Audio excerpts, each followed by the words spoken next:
Hey Mallards, it is Saturday and I am back at Fringe. Had kids Fringe this morning. It went very well. Had a blast and I saw a show already. It's called Ain't Done Bad. It is a dance show. As I've discussed previously, dance is not usually my genre. It's a foreign language that I don't speak.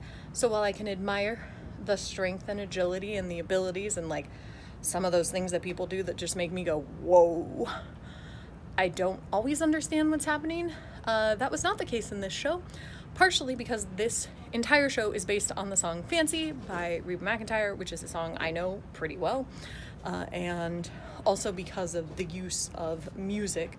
They use music throughout the show that really illustrates the story, and it's really incredible. The dancers in it are amazing.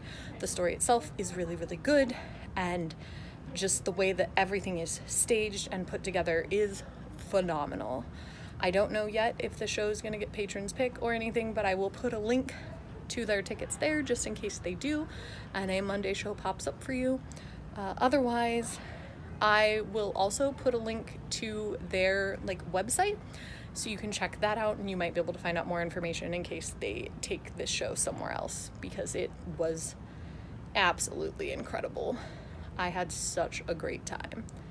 And this evening, I am also gonna see Fringe and Flagons again, so don't worry, there's lots more coming. So I did indeed see Fringe and Flagons again. I am going to, instead of putting the ticket link down here, I will link instead to Indigo Chameleon's Twitch channel, which is the group that put on Fringe and Flagons, because unfortunately for you, their Fringe show is over, although I think they'll be part of DigiFringe, which, like I said, I'll talk about when that comes around.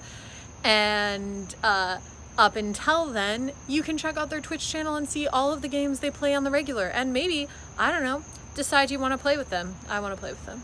I hope they let me play with them. Anyway, tonight's Fringe and Flagons was an absolute blast. It was getting to the center of all of the chaos that had been happening so far.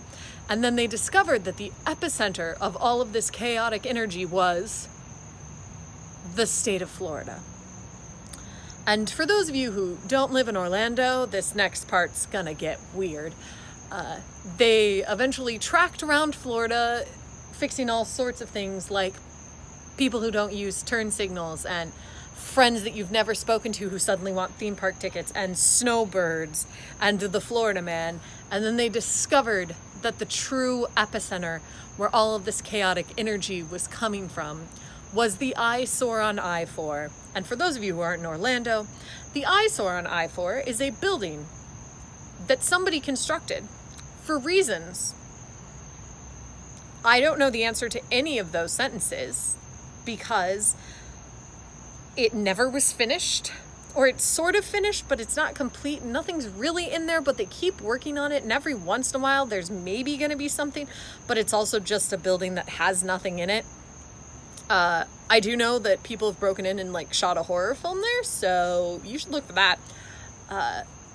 And it's known around Orlando as just sort of this building that makes no sense. So, wow, what an absolute perfect icon of chaos. And luckily for all of us, that chaotic energy was destroyed by the only god who did not abandon the world in its time of need, and that is the tech goddess Heather, the tech of Yellow Venue, who came out and vanquished the chaos. And it was just a beautiful way to end their whole run, a beautiful way to end this campaign that was really a series of one-shots, but felt sort of campaignish if you watched it all the way through, and I had an absolutely glorious time. So like I said, I will link to ticket links for Ain't Gone Bad, as well as their website and the Twitch stream for Indigo Chameleon, who does Fringe and Flagons. And I will see all of you lovely, incredible people tomorrow.